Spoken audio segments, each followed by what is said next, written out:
साबिका मुधोल रुकन असेंबली व Congress party Mudhol taluka in charge Bhosle Narayan Rao Patel की हिदायत पर कांग्रेस पार्टी का एक वफ्द ने भेंसा पुलिस सब डिविजनल दफ्तर पहुंचकर Bhainsa additional SP Avinash Kumar IPS से मुलाकात की और शालपोशी अंजाम देते हुए गुलदस्ता पेश किया। इस मौका पर सैयद शाहिद, कांग्रेस पार्टी टाउन सदर शंकर चंद्रे, ओम प्रकाश लड़ा, साबिका म्यूनिसिपल चेयरमैन, चनदू लाल काउंसलर, मकसूद खान कॉन्ट्रैक्टर, हफीजुल्लाह खान कॉन्ट्रैक्टर, एलमास खान, मतीन खान के अलावा कांग्रेस पार्टी कारकुनान मौजूद थे।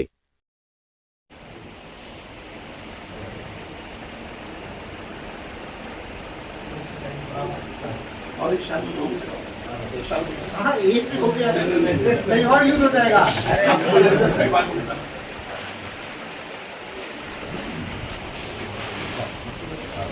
ఎక్కువ వేస్ట్ చేస్తారు మీరు।